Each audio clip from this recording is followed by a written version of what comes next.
4 de março de 2026, Evangelho segundo São Mateus, capítulo 20, versículo 17 a 28.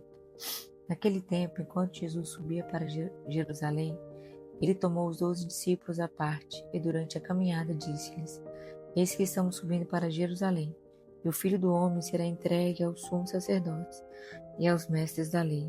Eles o condenarão à morte e o entregarão aos pagãos para zombarem dele, para flagelá-lo e crucificá-lo, mas no terceiro dia ressuscitará.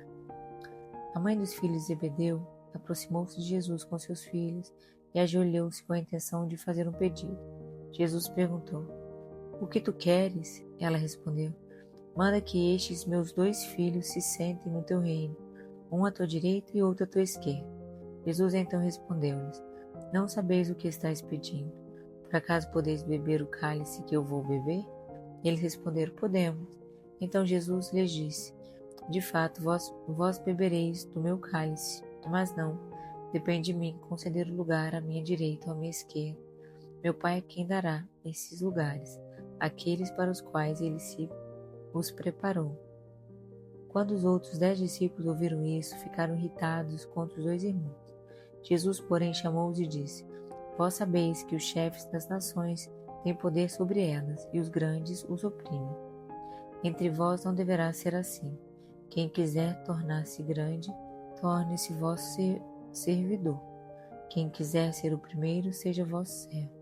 Pois o Filho do Homem não veio para ser servido, mas para servir e dar a sua vida como resgate em favor de muitos.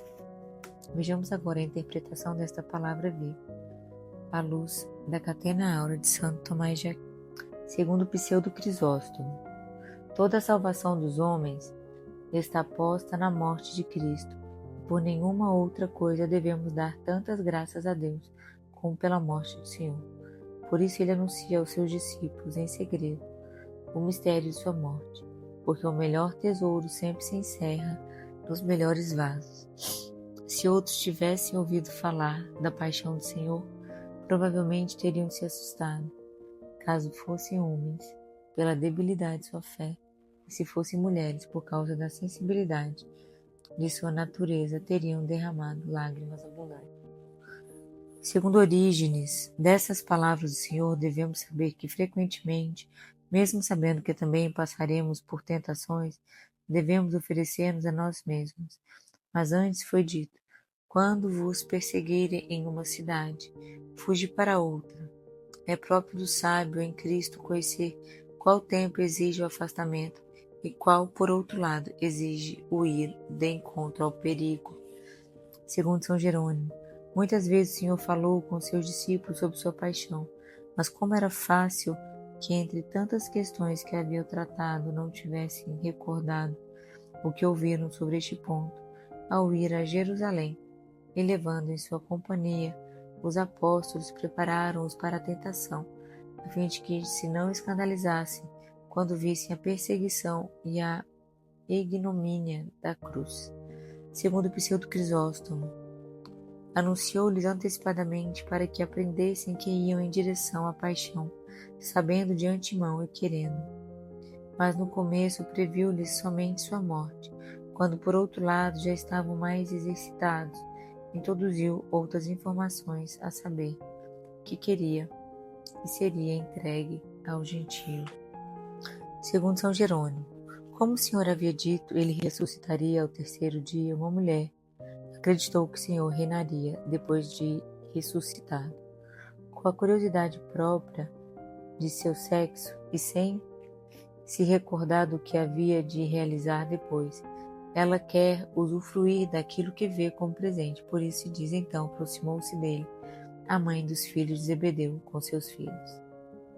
Segundo Pseudo Crisóstomo, esta mulher é Salomé, a mãe dos filhos de Zebedeu, e assim é chamado por outro evangelista.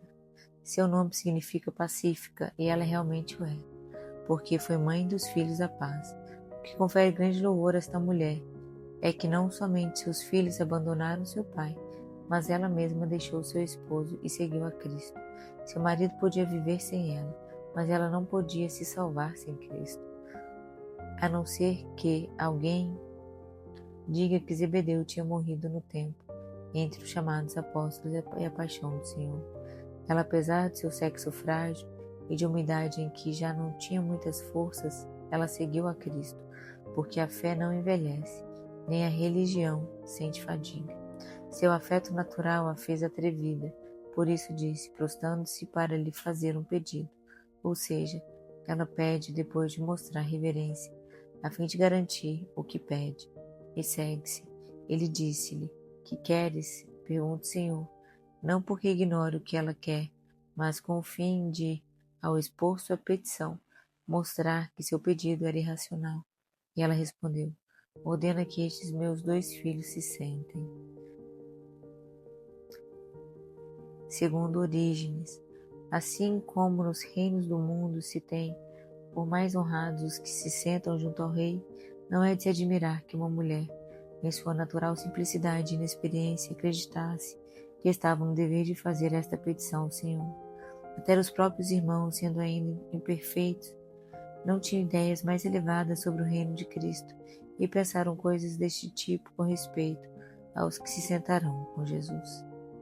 Segundo Pseudo Crisóstomo, ou de outra maneira, não dizemos que esta mulher tenha feito o pedido correto, mas sim dizemos que não desejava para seus filhos os bens terrenos, e sim os bens celestiais, porque não eram seus sentimentos como o das demais mães, que amam os corpos de seus filhos e desprezam suas almas. Desejam que sejam apreciados neste mundo e não consideram o que possam sofrer no outro, de modo que revelam com este proceder que são mães dos corpos e não das almas. E creio que estes mesmos irmãos, quando ouviram o Senhor profetizando sobre sua paixão e ressurreição, começaram a dizer a si mesmos em seu interior, posto que eram fiéis, vejo como o Rei do céu desce aos reinos do Tártaro para destruir o Rei da morte, mas depois de consumada sua vitória, que lhe resta a não ser a glória do reino. Que essas palavras desse santo evangelho perdoem os nossos pecados e coem nossos corações.